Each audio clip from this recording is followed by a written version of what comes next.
Welcome back, everyone. We're here today, back with our Cabral HouseCall, our second one of the weekend. Hopefully you got to tune in yesterday. There was some fantastic questions. I actually just opened up our Word document, and if I kind of peek back at what we went over, let's just see. We went over digestive-based issues, urinary tract infection-based pain, candida or yeast-based infections for women. And I also talked about men as well, how it can also affect men. What else did we went over? We went over high levels of stress hormones and sex hormones and what that can do to the nervous system. So we talked about how that may also affect dizziness. We talked about eosinophilic esophagitis, inflammation basically in the esophagus where we swallow down. Talked about the difference between green tea and green tea extract and how it's possible that one may affect the liver. Talked about soy and sunflower lecithin, the pros and the cons. And then we talked about what? We talked about tinea versicolor. We also talked about blepharitis and so much more. So hopefully you got to tune into yesterday's show. What I'm going to do right now is get to 5 or 6 more of our community's questions. We do this every Saturday and every Sunday. And again, once again, I appreciate you tuning into the show. Appreciate your support. As I always say, do feel free to share the show with anyone that you think it could serve. All right, let's dive into the Q&A. The first one's from Joey, and Joey says, hi, in your experience, when clients have issues due to mold, how long does it take once they move out of the moldy environment to start feeling better? Yeah, that's a great question, Joey. And a lot of people ask us, so 2 different frame. Let me answer yours, and then let me go to the second one as well. So the first one is, typically, so it's all about the rain barrel effect. You can actually see it right there. If you've ever read the rain barrel effect or you're watching some video, you can see me point. If you're on audio, you have no idea what I just did, but the book's behind me. So please, read the rain barrel effect, and it's free at stephencabral.com. You just pay for the shipping. Why do I ask that? Because this is the rain barrel effect, right? So when we're in a moldy environment, we're constantly being exposed every single day. And so our rain barrel is always filling up. And even if we empty it the next day by leaving the home, just a little bit, of course, and we come back to it and fills back up and overflows, we have all the symptoms. Okay, so yeah, you want to leave the house. That's a big part of it, right? But you want to have it remediated, or you obviously move to a new environment. Okay, so here's the thing. You can start to feel better, like 20%, 30% better, but you may never feel better because the mold is now in your body. Right? And so what you typically need to do is some type of mold protocol in order to be able to knock out the mold and detox the mycotoxins, which is essentially the poisons that are given off by the mold itself. So that's what we see in our practice. And people always ask then, should I do the mold protocol before I move out of my moldy house or before the water damaged drywall is cleaned or not? And I typically actually tell them, you're going to continue to be exposed to it. So unless you want to do 2 rounds, or if you have gut issues, you'll do the CBO protocol first. And then while you're doing the CBO finisher, hopefully the work will have been done. Then you can do the mold protocol. That's a great way to do it. Many people do it that way. If not, wait till you get the work done. You can do a functional medicine detox in the meantime. Keep doing sauna, things like that, open your windows, etc. But if you're not living in a moldy environment, of course, outside your home, and then do the mold protocol, all right? All the mold protocol, heavy metal detox, functional medicine detox, etc. Everything's at stephencabral.com/shop. Of course, you do not have to buy it there, but you can at least see what we're doing, what we're recommending in our practice where we worked with hundreds of thousands of people. And you can at least see what we do, and then you can find what works best for you. All right, Holly's up next. Oh, and I have to obviously share my disclaimer now. I'm not here to provide you with any medical advice, medical treatment plans, medical cures, or medical diagnosis of any kind. We're here to look at the underlying root cause imbalances that are keeping people unwell. All right, so Holly's up first. Hey, I've been listening to your podcasts. They're amazing. I listen between clients, when I'm walking, etc. I've been on a mission for so long because my body's inflamed. I know I have SIBO, leaky gut, and candida. I have numerous allergies, sinus infections, etc. In fact, I have that much. I'm just wondering, would you recommend anything in particular order, like detox first? Just because I think I'd benefit from all that, it's hard to choose. Yeah, so, well, 2 things. So 1, happy to answer your question always, anytime. But the second is that, right on the webpage, stephencabral.com/ask Cabral, it tells you right there, it's going to be about 12 weeks before I get to your question, just because we have so many questions in the queue. But second, you could get the same answer the same day by asking at cabralsupportgroup.com. All right, so again, I've answered, I don't even know, 7+ years every single weekend answering a dozen questions. It's a lot of questions answered, right? So most of these questions have been answered. I'm happy to answer it. I just don't want you to have to wait 12 weeks. That's all. So yeah, there is a specific way. You do the functional medicine detox first, 21-day functional medicine detox. After that, you can enjoy a nice flex meal. And then you're going to go into whatever the protocol is that you think you need. So it would go, for example, Parapro support protocol first, maybe with the mastic gum for the H. pylori, again, not providing any treatment plans. Then we would go into the CBO protocol.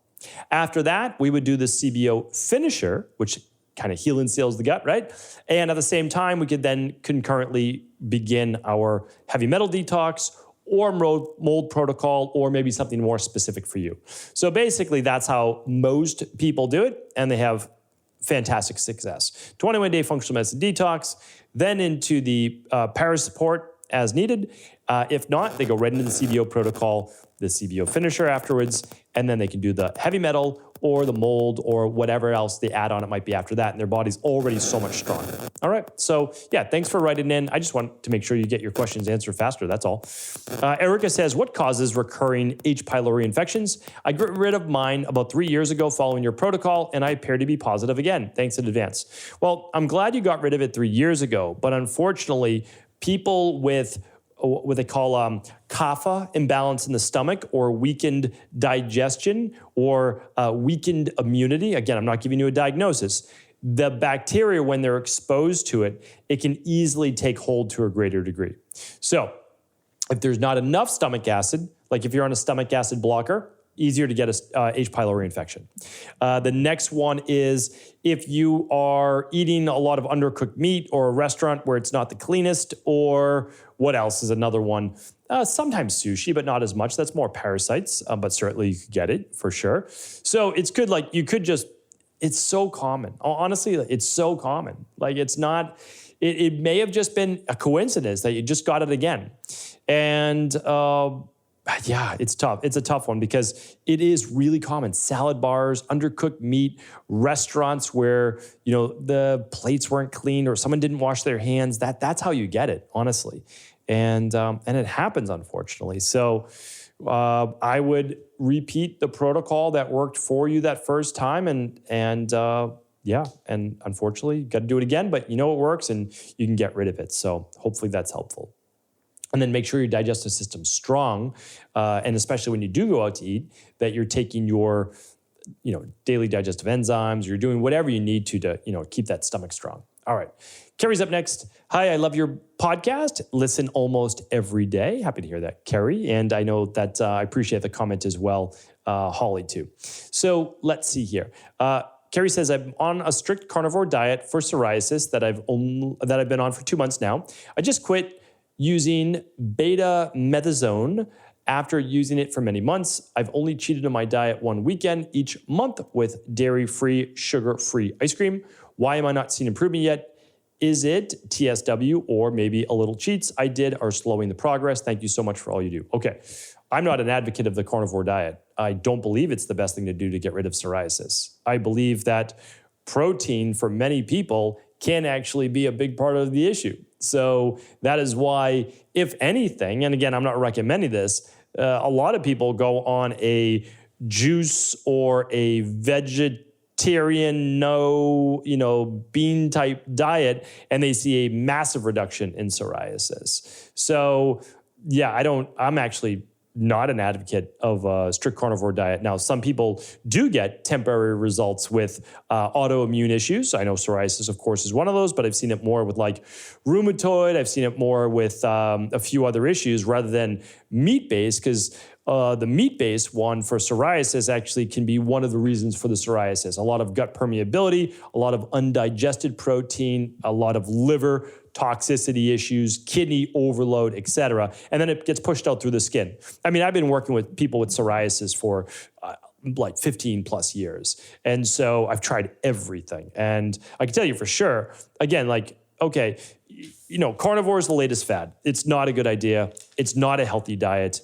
I know people are getting rid of a lot of symptoms, but you have to go deeper than that. Like I can't go into it on today's podcast, and I always am frustrated that I'm not able to go all in depth about everything all the time, but I have whole podcasts on this.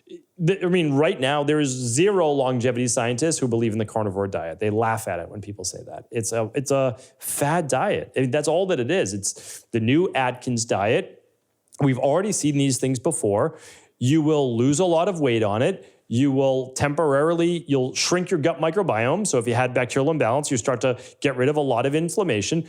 Like, I get it, I understand, but it's a conventional medicine. It's almost a pharmaceutical approach. It's a Band-Aid approach to people getting well. And Carrie, this is not on you. This is on all the, so-called practitioners out there recommending this who don't actually have a private practice, who are not necessarily working with people. And I hate to come down on practitioners like that, but it's not helping people. And it is absolutely going to shorten their life. Okay, so they get a temporary cessation of symptoms. How do they do that? Well, they shrunk their gut microbiome. They most likely had candida overgrowth, SIBO, and maybe even H. pylori. I don't know. And now all of a sudden they're not feeding any of the bacteria in their gut because there's basically no fermentable carbohydrates, except now they're making the carnivore diet, which is so hilarious. You can include fruit now. Okay, so all of a sudden, all these carnivores, right? A carnivore literally does not eat fruit.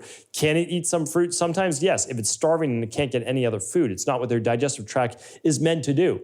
So I have a whole podcast on this, the mounting evidence against meat. I got all the natural human diets, how our digestive systems are set up, why people are getting temporary results. Then you look at things like how it increases mTOR and it's a horrible diet. I mean, it really is. Yeah, temporarily. Again, temporarily, if you want to do it, but it's a Band-Aid approach. It's not looking at the underlying root cause of why people have psoriasis. If you go back to my previous shows on psoriasis, the main reason people have psoriasis is gut-based issues, gut imbalances, parasites, H. pylori, candida overgrowth, or SIBO, with intestinal permeability, plus high levels of stress. Every single time in my practice, not every single time, but 9 out of 10 times, and most likely, I know, Carrie, I don't know you, but you're part of the 9 out of 10. I'm not saying that. I can't give you a diagnosis, but rest assured, unless proven otherwise, that's most likely it. And again, I say this, and sometimes in a very rant-like style, but it's only because I want to help people, and I am a salmon swimming against the tide, against the river every single day because of short-term results that people are, that marketers and people are promoting like that. So anyway, I got to stop. All right, Kate's up next. Kate says, "Hi, Dr. Cabral. I'm 52 years old. I'm a female, pretty healthy and fit. I eat a low-carb diet, take daily nutritional support, work out at least 4 to 5 times a week, do intermittent fasting, I do a 16-8. However, the second time I get very sharp pain in my chest, exactly in the middle of my chest. It lasts for weeks. The first time I had this, I got scared that I might have a heart attack. I went to the doctor, did all the tests, and they didn't find anything, fortunately. Seems like I was healthy. Now, several years later, I have the same thing. I was searching up on the internet, and I found the name Costochondritis, which seems to match all the symptoms I have. Is there anything I can do to prevent this from happening again? I was also wondering if my exercises could have caused that. I do Pure Barre mainly." Well, I don't know the exact workout you're doing in Pure Barre, but absolutely. Costochondritis, which is basically inflammation of the cartilage up here in the chest, in the sternum. If you see me on video, I'm kind of like rubbing my chest. You can kind of hear it in the microphone. Basically like that solar plexus. If you tap the middle of your chest over your heart, that is what's inflamed. And you sometimes feel like you're having a heart attack, but a lot of times it is actually from inflammation in that area from a workout. It's not the only thing. So you actually want to look at what did you do the 24 to 72 hours before that could have caused a trigger in that inflammation. Now, it could be from other things. There's no doubt about it, but I would ask you all sorts of things like, recently, had you had an upper respiratory infection or cold, and that caused inflammation? Were you coughing a lot? The coughing could cause that inflammation. Were you potentially vomiting? Did you get sick and you were vomiting for a few minutes straight? Okay, that could have caused the inflammation. So all I do is I keep asking, what was different, what happened, why? And it's some type of typically trauma in that area that creates the inflammation. So you did the right thing. You go to your doctors. You say, hey, is something serious going on here? And And they said, no, good. So that cleared up that because we need to make sure of that. But now you're doing the right thing also. And you're saying, okay, what might this underlying root cause be? And it could be specific exercise you're doing. So I just want you to take a look at that. And that should lead you, though, to your answer, kind of a journal as to why this may have happened. All right. Let's get in one more. Anonymous says, hello, Dr. Cabral. I was so excited to see that Beautycounter was on your website under resources. That made me so happy because I've been using their products for a few years now and my skin has never looked better. Their mission is to formulate the cleanest products of all, everything from makeup, personal care products, skin deodorant. I love that they work with legislation trying to get laws passed and changed so they can get the cleanest products into the hands of all of us. I love that their products are EWG verified and non-hormone disrupting. Thank you for being a Beautycounter advocate. Oh, all right. Well, this is not even a question, just a, hey, thank you. So, well, thank you, Anonymous. I appreciate you. So the thing is, what I do on the resources page at stephencabral.com/resources is simply find the best companies that are doing things the right way. That's it. And I'm always updating it. So if you haven't checked it out, there's probably like 100, maybe 120 different companies that my family uses, I use, we use in my private practice, and that are verified to be good quality companies. Not just good quality, clean companies that do lab testing and all that, but also they have good customer service, like that they're friendly people. That's who we try to work with as well. And again, we don't own any of these companies. I typically don't know anyone to do with any of these companies. I have no idea who runs Beautycounter. I know who they are, what they promote, what they stand for, that it's a clean company, but I don't know them, right? I don't know these companies, but I say, hey, this is what I use. People always ask, like, what have we been using in my family, myself, and what do I recommend in our practice? And I put it up on a website. And so I try to make it as easy as possible for people. So I appreciate you. I thank you. I mean, it's a lot of work. It is a lot of work. And my team does such a phenomenal job. I try to thank them as often as I can.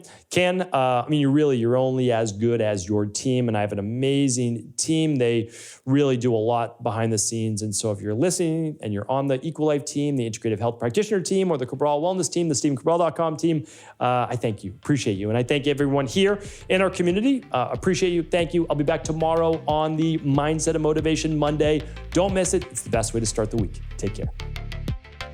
Thanks so much for tuning into today's show. Before you go, don't forget to hit that subscribe button. I want to make sure that you're getting our daily content, not missing out on anything. Functional medicine, wellness, weight gain, weight loss, anti-aging, living longer, stronger, and all of the most cutting-edge research. And if there's any topics that you want to hear, feel free to leave them in the comments below. Take care.